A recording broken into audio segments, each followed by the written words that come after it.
Welcome to Positive Philter with your host, Philip Wilkerson, a podcast that focuses on friends, family, health, and career with a little self-help along the way. Please join me in this journey for self-improvement, and I hope what I have to share will make you a better person, thus making the world a better place. I hope you enjoy the show.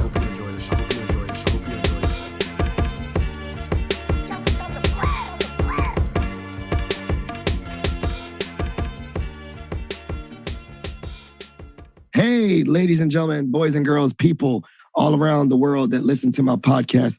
It's Philip Wilkerson back with another episode of Positive Philter. I'm joined by a special guest. Well, everyone is a special guest. I'm actually joined by my coach, my career self-help, I don't know what topic coach, but you are a coach, Ashley Campana. I don't know, that was a really bad Italian accent, Campana. But I'm joined by this wonderful coach.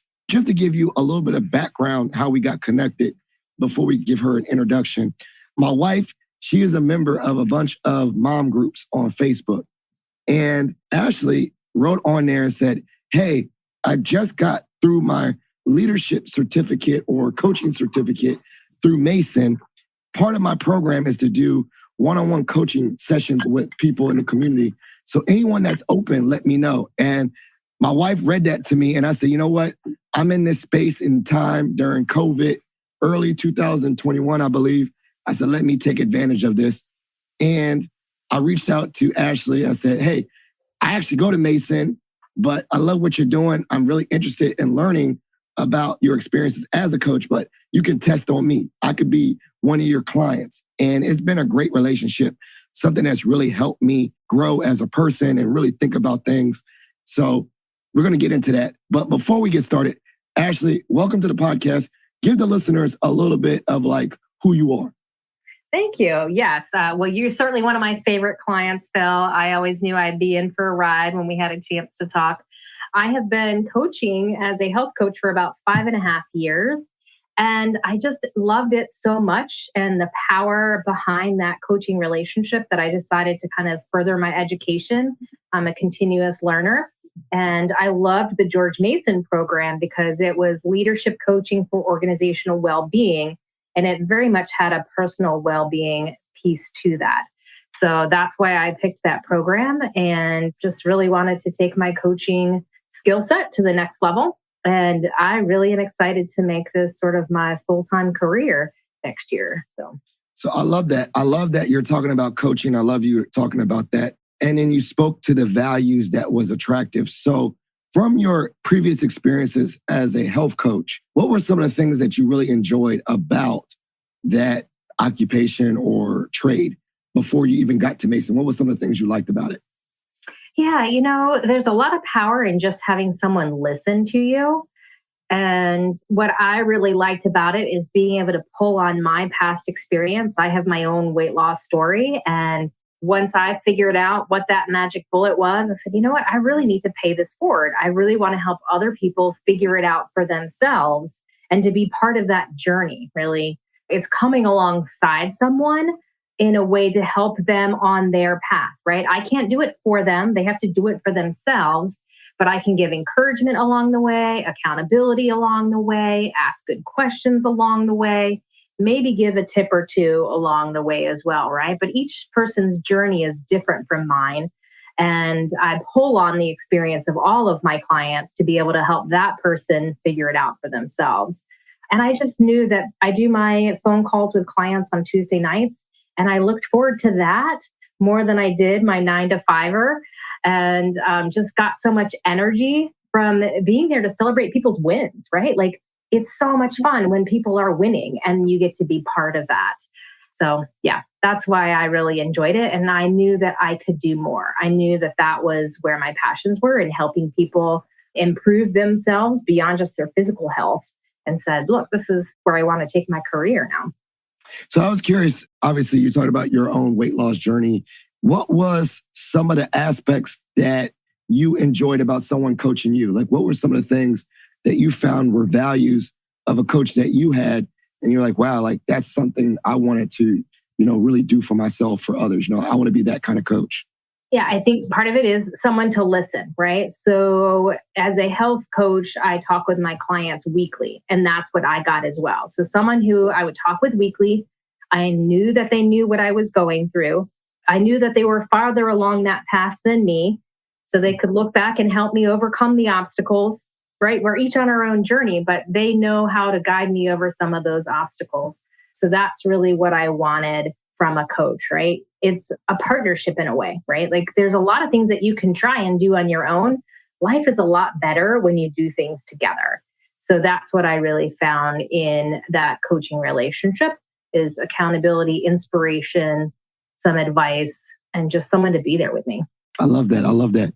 You're continuing your education, right? We're forever learners, right? And we don't know it all. So when you started the program at Mason, what were some of the things like, wow, like I never thought of this. This is new information coming to the program. Was it, or just in general, was this like coming back to being a student again? Was that difficult? Like being a pupil in the classroom again? Sure. Having done coaching for a while, it was interesting to go into the classroom and at the beginning wondering, okay, I know I'm not the best ever. I know I have room to grow. There's always room to get better. I was wondering how my experiences would be an asset to the cohort, whether that would make it easier for me to grow if I was further along. And I definitely learned new things through the Mason program. One of I think the biggest things that I learned was how important it is as a coach to do less talking and more listening, to ask questions versus give advice. Early in my health coaching career, probably gave more advice than listening. And now what I do in that space, as well as the leadership coaching that I do, is to remember the fact that most human beings can solve their own problems. They know the best solutions. And what I think worked for me may not work for them. If someone's really stuck, I may give them some ideas and say, how does this sound? How does that sound? How does that impact you? But in general, if you ask the right questions, they're going to figure it out for themselves. The other thing that I really learned that has been really valuable is to really listen for when people are making assessments or opinions that aren't really fact. Because we really tell stories in our heads about ourselves and about others that aren't really true. We just think they're true. So to be able to stop and in a nice way to be like, is that really true? Like, how do you know that that is what it is? And help people get past some of these assumptions and assessments and opinions, often about ourselves. Those are the ones that are really important for us to get past, like that fixed mindset, right? And be like, I'm never going to be good at this versus, well, is that really true? Or is this, I haven't figured this out yet, right? So helping people rephrase their own things. Say, I can't versus I choose not to. It sounds very different when you say, I can't do X versus I choose not to do X because of Y. So I think that's something that I really learned in the program as well.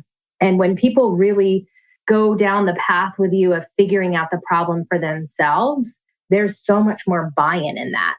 And they're more apt to do the steps that they picked for themselves to do. It's like, I couldn't have come up with a better plan than what you just created for yourself, because now you've got that buy-in for it. So those are some of the things that I learned through this program that really helped me enhance my skill set as a coach. It's funny because I actually experienced that when I was like with you. I was like, wow, she just asked a bunch of questions and let me talk way more than I'm a talker. And I was like, is she going to tell me what to do? And I remember that during our sessions together, I was like, yo, just give me the answer. And you're like, what do you think the answer is? And I was like, I don't know, you tell me. And we'd go in this loop. So I find that very fascinating. Now I understand the methodology behind it. And I did buy into it, which is why I wanted to have you on the podcast. Because I was like, wow, I did come to a lot of my own answers through just going back and forth. Yeah, I don't know. That's the difference between coaching and being a mentor, right? Like there's a place for mentors who've been on your exact path and they can say, here is what you need to do. As a coach, I haven't been in those same shoes as other people. And yet I still can come alongside them and help them figure out what the next things are and get their buy-in for themselves. Honestly, what I'm hearing, and this is where the overlap of counseling is, that what were some of the basic techniques? What I'm hearing is active listening, maybe paraphrasing and asking good questions. So in that, if you were to say like, coaching 101 for those that just want to be better at helping friends or engaging with others, what would be your very 101 fundamental things that you would say, this would probably make you a better friend that I learned through coaching? Yeah, I think there's real power in just having someone listen to you. We go through so much of our lives just going side by side with people, and people don't take the time to stop and be fully present, fully engaged in the conversation, really absorbing the full energy of the situation. As frou-frou as that sounds, right? There's different levels of listening. There's listening in order to respond. There's listening in order to understand. And then there's listening with your full self and all of your senses and saying, okay, let me really hear the words and feel the emotion that goes behind that. And just being fully present with someone in that way is such a powerful thing. And I think that is coaching 101, is to just, even if you only were to ask 2 questions and the same 2 questions every time, just the fact that you are there, present, listening, and engaged with that person, they're going to come out feeling good. You really can't go wrong if you just do those basic principles. For instance, for all those that are listening, if you ask, how are you doing? And just ask that and then keep your mouth shut and just really, really practice not responding. You think that you believe that people will just dump on you if they're comfortable and ready to do that. Yeah. And it's the follow-up questions that you ask, and it's how you give the right level of contact and really just feel the energy and respond to what they're saying in that way. Like we have that statement, it can be kind of pithy, like, I feel you. But if you say it in a certain way, you're like, oh, I really feel you. I can see in your eyes how you're reacting to that. People then know that they're really feeling heard in that situation. So I think that's where some of those coaching techniques can really help with your friends, with your spouse, with your kids. And I think the key thing with coaching to remember is people really can solve their own problems. If you go along with them, we are all creative beings and we can do that. So don't always be so quick to give advice. Be quicker to listen and help them figure things out through the conversation that you have with them. So what I'm hearing is like really try to pull out the truth or pull out the answers within people because it's technically in them, like a passion that someone wants to do. It's really in there. You're not going to infuse that passion. You got to pull it out of them. Can you give me an example of like time where like it's hard to pull out? Like, man, you're asking really good questions. You're really listening and they're not giving you nothing. Like I can see that being, I'm an extrovert and I'm a talker. So you said, get ready for a ride. It was going to be a ride talking to me off day one. But can you share an example where it's a little bit more difficult to do that, to do these techniques? I think one of the hard things as a coach is being comfortable with the silence. When you ask a question, if it's a really good question, they might stop and have to really think. And they may not even have an answer during that session, but you've kind of planted that seed and people are going to ruminate on it. But as a good coach, ask a question and just let it sit. Don't rephrase it, just let it sit. And people will come back and fill in that space. It's their space to fill, not yours. And I think that also is just good in whatever relationship you're at, right? Give that person the space to think and then talk. I don't think you see me, but I'm taking lots of notes because this, as you know, with my podcast, this is also a learning journey for me. So I get a lot of gems. And that was a really big one because even in my counseling program, that was probably the hardest thing I ever did was sitting in silence and waiting for people to pull the answers out of them.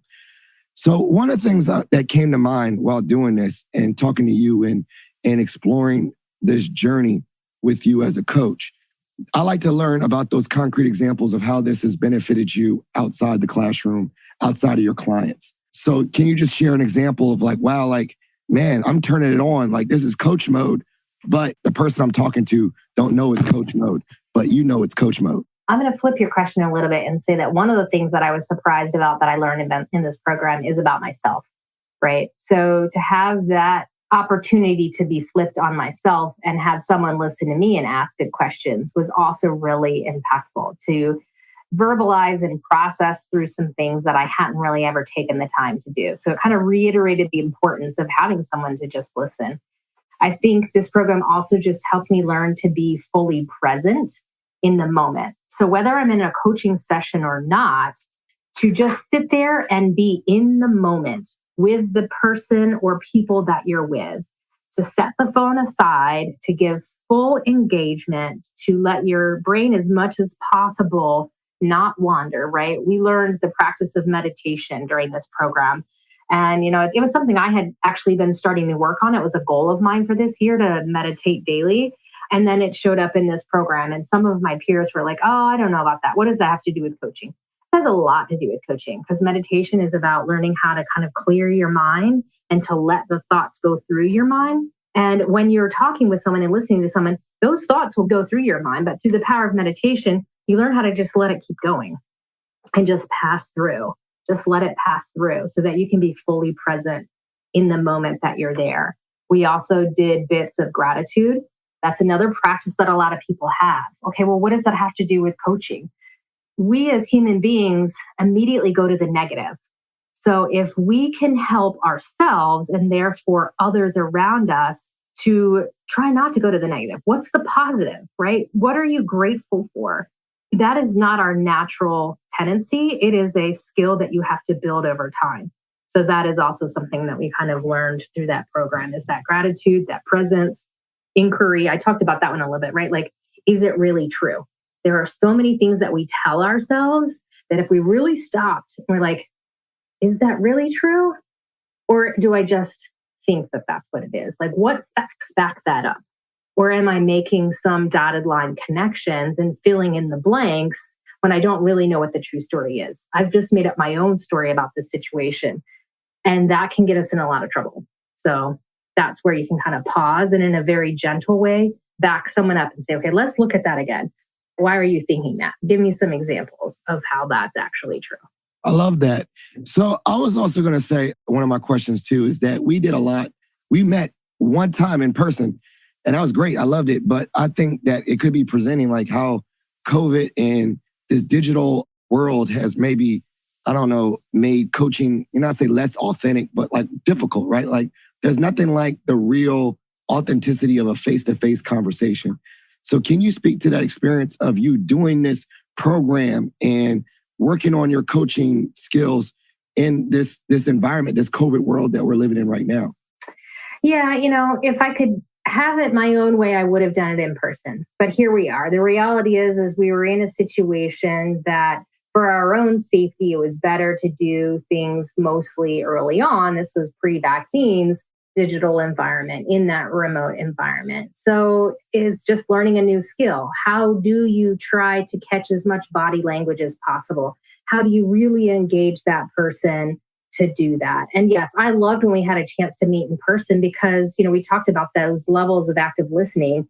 You can just vibe off of someone, right? When you're in the same space, there's just a different energy level. And that was the part that I was excited to have. The nice thing is, as more and more people get used to the digital environment, it means you're not constrained with who your coach is or who your clients are, right? Like we are now really in a global space where through technology, you can connect with just the right person and they don't have to be in your same town. So the access of that, we sometimes met right in your office, right? Whereas maybe that wouldn't have been possible otherwise, right? Like we'd have to organize travel and do things. And sometimes you were at home. Normally you don't meet with your clients in their home, but I got to see a different side of you looking at your artwork and looking at other things that are going on, right? So I think there are some benefits, right? It's just different and you have to make the best of what you have. But yeah, no, I'm excited to see some people in person, but I've actually been doing my health coaching mostly by phone, not even really video all that often. What I find is sometimes when you turn off the video and you're not in person, you get more authenticity because it feels safer when there's not that direct eye contact. So that just can bring about something different. So that's great. I think about that too. I think about, I was talking to someone earlier today, and as an extrovert, this COVID has made me more of a homebody. Doesn't mean I like to see people less. I love people, but I also don't want to be like crowded. So I like this one-on-one engagement. I actually honestly look forward to our phone calls and the interactions that we had one-on-one because I still need that. And so that social connection is always there. I believe, and I think you probably understand that too, like that this coaching model is really built on building positive relationships with others, right? And so my thoughts are, can you share an example of maybe a more contentious coaching relationship? Maybe one where either you had to work through an adversity with a client or just realize that you and that client did not vibe. Did those instances, either one, come true? I have had some clients where we just didn't gel. I think where that comes to be is when you do have someone who has that fixed mindset. I can't, I'll never, this isn't going to work. And they just can't ever see the positive of things. That's not going to work. They're just simply not in the headspace for growth. And coaching is about growth, right? Coaching, and that's kind of the difference between coaching and therapy in a way, right? Like coaching is forward thinking. It's about maybe you look in the rearview mirror and you see your past, and that kind of is partly determining the path that you're on.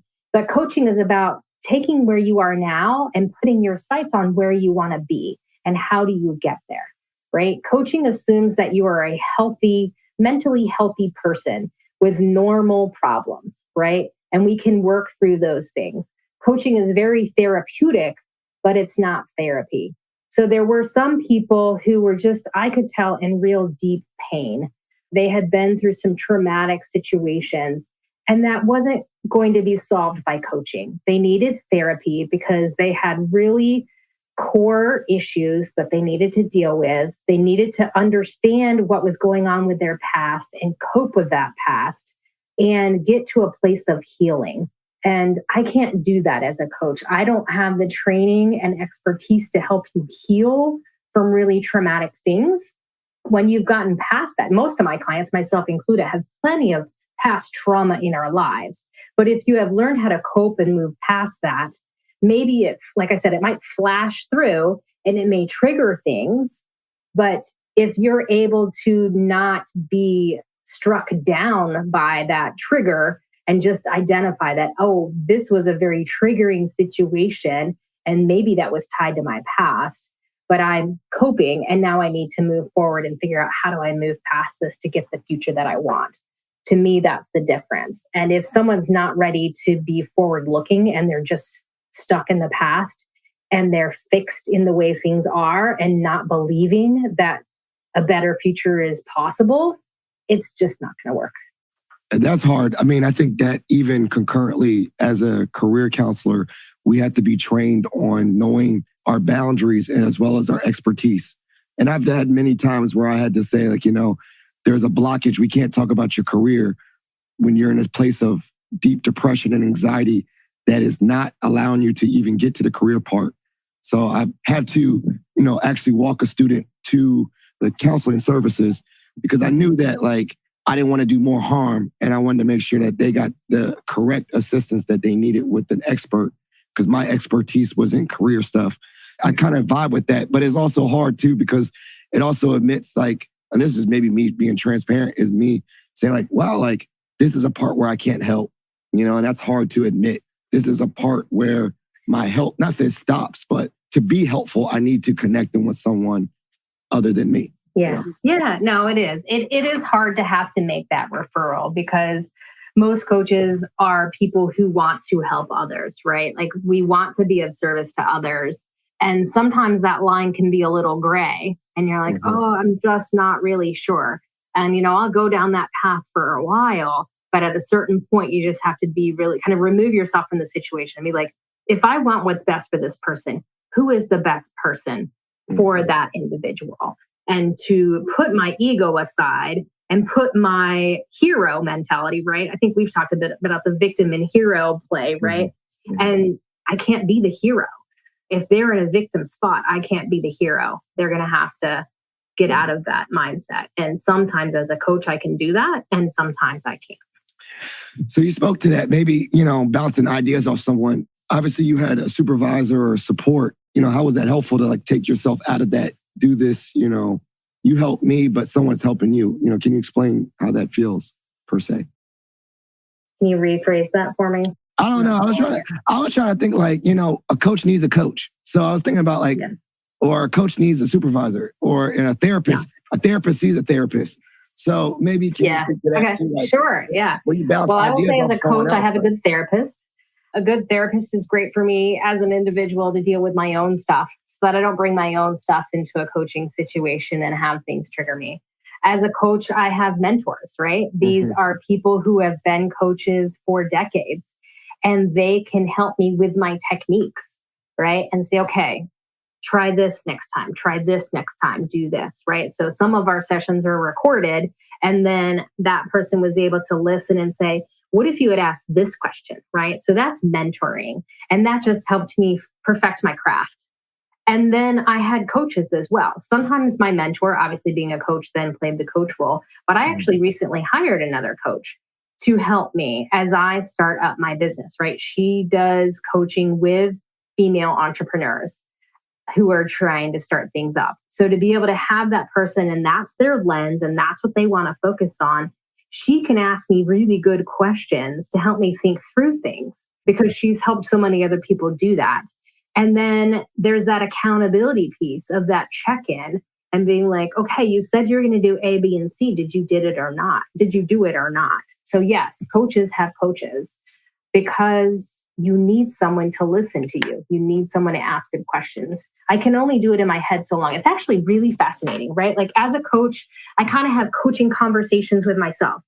And it's like one thing and another. And okay, well, then there's this. And okay, what did I do? But as soon as you start saying it out loud versus in your head, suddenly it sounds very different.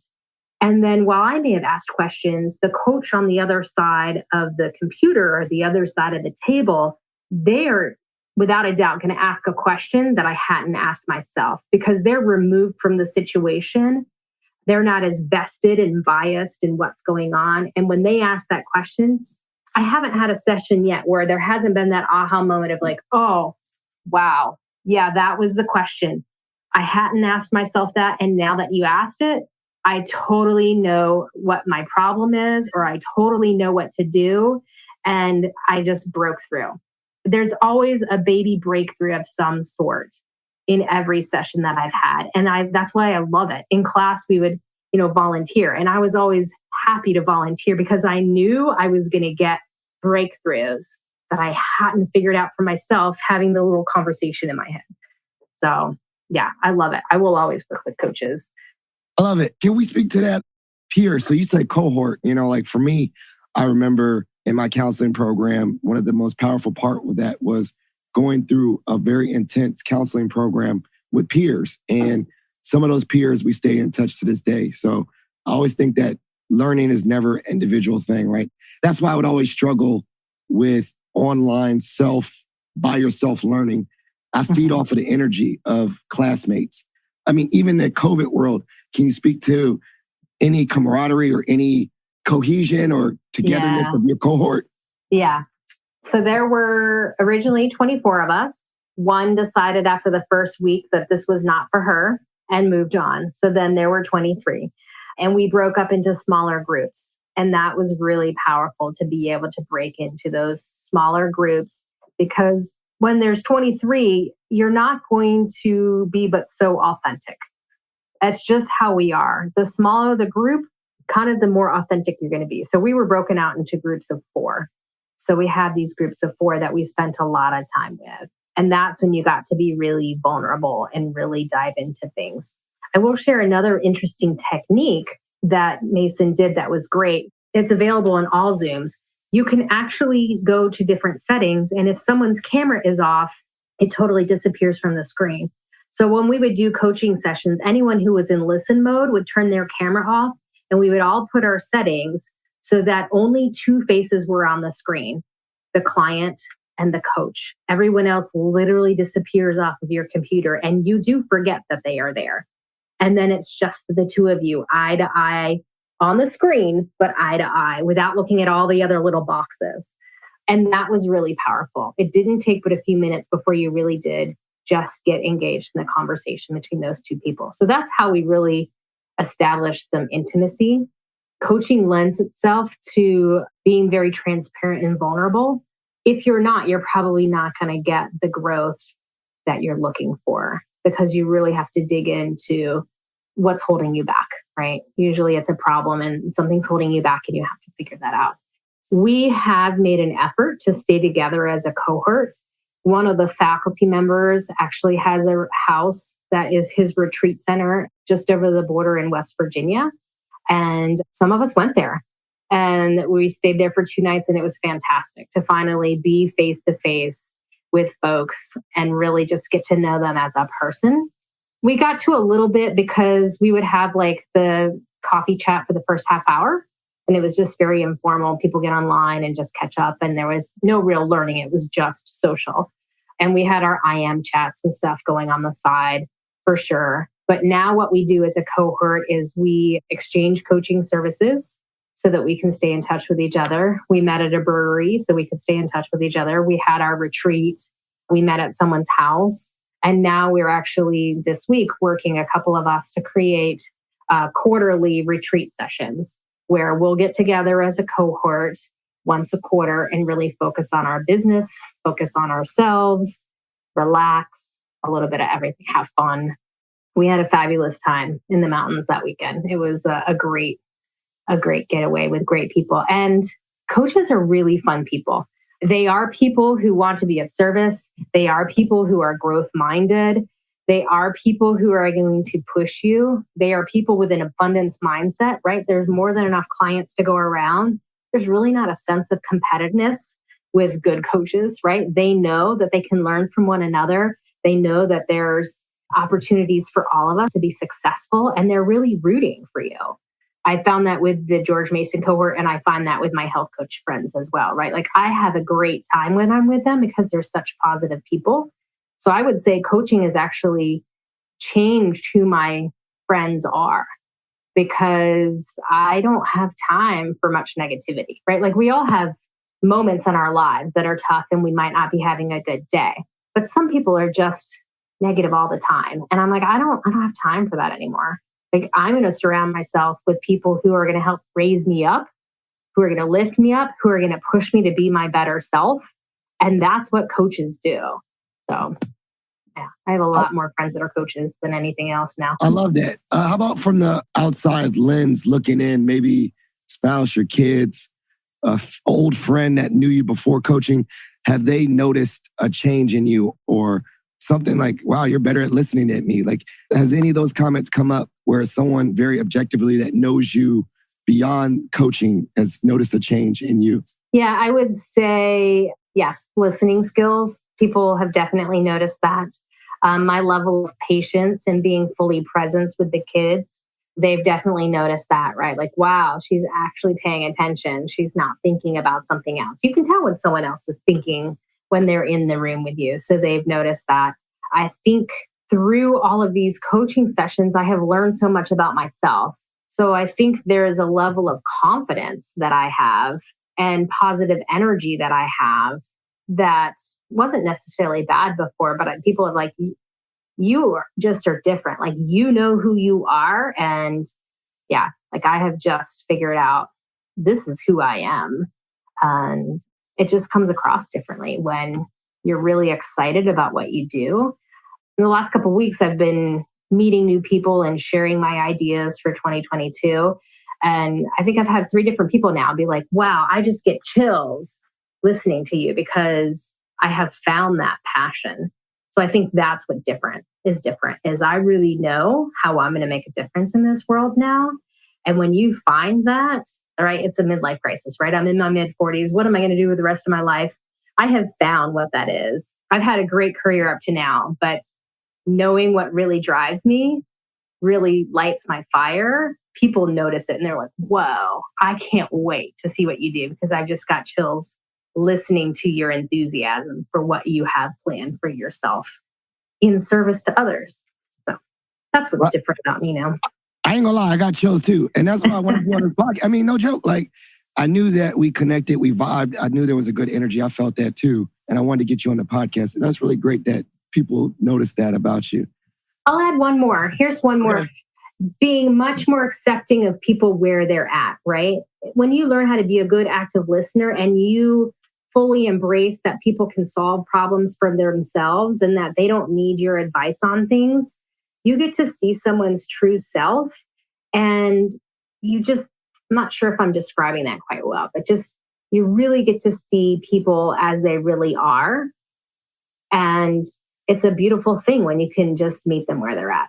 I get that. I get that, like, honestly, from a place of real help and authenticity and listening. I had an episode about this. Like, I've had a childhood best friend, my best friend Hillard.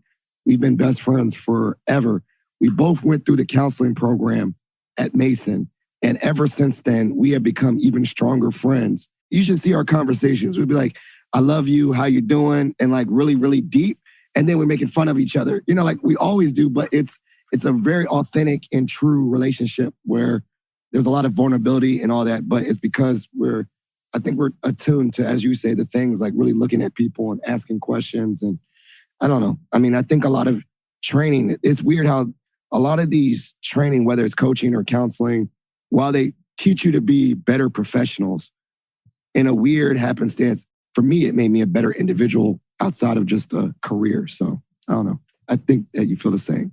So Here's my part of the show that I don't know if you listened before, but I call it shot for shot. You get to ask me any random question. I get to ask you any random question. Do you want to go first or I'll go first? Okay. So how did your expectations of what our coaching would be like compare to what it really was like? What preconceived notions did you have that I busted?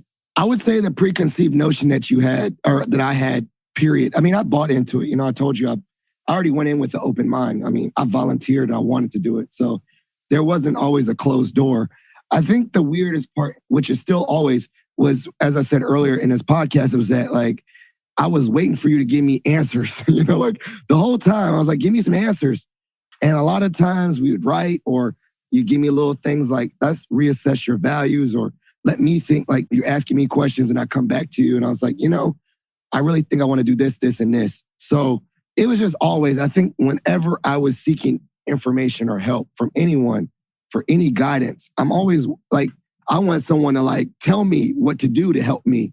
And so that was very interesting. I don't know, just in my preconceived notion, it was that like, you were extremely helpful and you pulled it out of me, and I didn't really have to you didn't have to like tell me what to do. So that was what I learned from our coaching relationship, and really changed my perception of what coaching is and stuff like that, Yeah, sure. I think there were a couple of times where I think I hit a raw spot or two, and you're just like, oh, I wonder where that came from. You mentioned the values when I remember when we were kind of talking about that, and that just, I don't think you were ready for that, but I think that appeared to be pretty powerful in helping you get through the next thing. So there are a couple different times that came up. So yeah, that's always fun with the breakthroughs. And even in coaching, I also noticed that you helped me with like dealing with L's, with losses, like in a sense, like I told you I was ready to do something, it didn't work out. And I was like, man, that's a bummer. And I was really looking for you to give me answers, but we really didn't have answers. We just really analyzed, like, was that really a big deal that it didn't work out the way you wanted to? And most times now at the end of this year, I realized, I look back, some of the things that didn't go my way really, in the big scheme of things, weren't really that big a deal. Like I really lost no sleep. I moved on, But in the moment, it's still raw when you try to become a TEDx speaker, which is an example. Yeah. Like I told you, I put in my application, I'm going to be a TEDx speaker. Yeah. And it didn't happen. I was like, oh, that's a bummer. But now I'm like, all right, well, I'm just going to try again. Like things like that. So I found that very helpful to have that space to process not only victories and things I was happy about, but things that like kind of bummed me out. So I think that's very helpful. My question for you. So this is like a dream scenario. If you could be coached by someone famous, who would it be? That's one. And if you could coach someone famous, who would it be? So you get to do someone you get coached and someone you coach, someone famous. Who would those people be? That's an interesting one. There's lots of different coaches, but who do I think, if they had the coaching skill set? Last year I read Becoming Me by Michelle Obama, and I was just blown away. And I think she would be fascinating to have as a coach, with her experience and her frankness and her genuine self. I think that would be amazing. Who would I want to coach?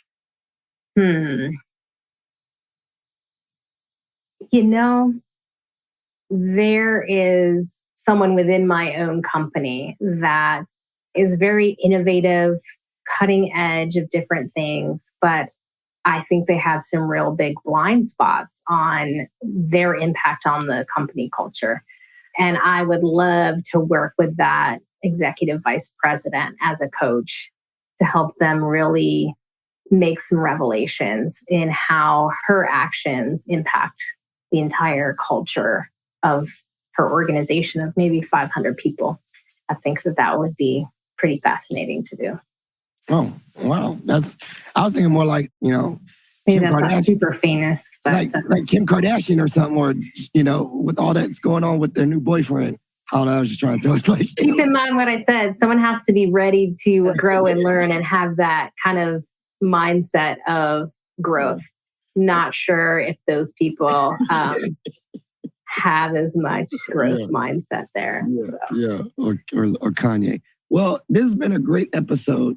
And, Thanks for having me. Like I said, I definitely love having you as a coach, and I definitely sing your praises.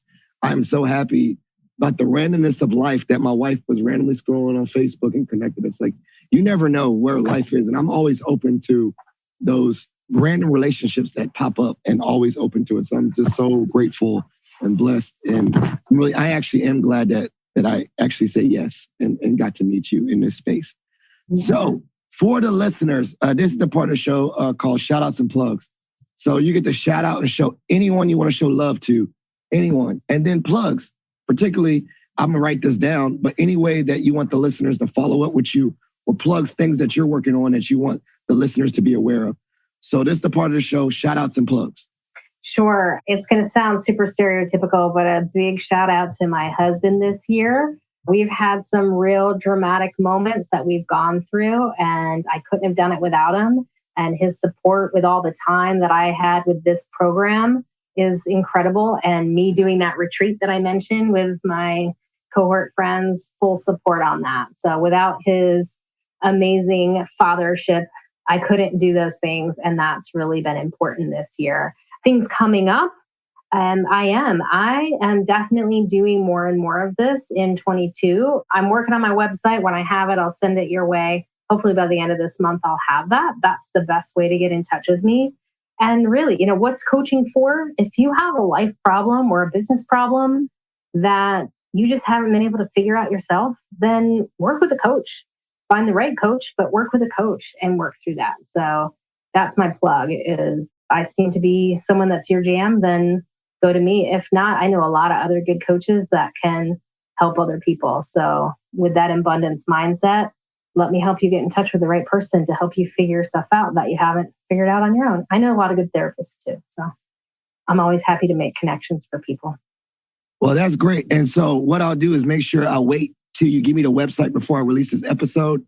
Give me the website. I can put it in the show notes as well as share. And so those that listen to this episode can connect with you just as well as I connected with you. So don't worry. I'm not going to drop this tomorrow or whatever. I'll wait till you give me the green light, as well as all the resources that you want me to share, because I think that it is very important that people connect with you, or people in your cohort, or anyone that's looking for a coach. I really think that in the new year, one of the new things, that people, as they set goals and really try to readjust to the world, is that they need some support. And whether that's a therapist, a coach, a team, like, you're not in this journey alone. So I think that what you're doing and what your cohorts are offering are great resources for those in the community. And I'm all about it. I'm singing the praises of coaches. I buy into it. I believe in it. I use it. So definitely wait till you give me those resources, and I'll put it in the show notes. Yeah. Sounds great. Thanks, Phil. It's so good to see you again. Yes, you too. So, Positive Philter listeners, that's been a great episode. If you enjoy this episode, please share it with a family member or friend. You can also call the hotline, which is 571-336-6560. That's 571-336-6560. I sometimes take voicemails and upload them on the podcast directly. That'd be great. Also, if you like this episode, rate it or give it, some love on iTunes or Spotify. Help to grow the platform. This has been another episode. So happy that you tuned in, and have a good one. All right. See you around. Bye. Bye-bye. Thank you for listening to Positive Philter, a podcast that focuses on family, friends, career, with a little self-help along the way. If you enjoyed this podcast, please share it with your family and friends and like the Facebook page, Spreading Positivity of Movement. Thanks for listening.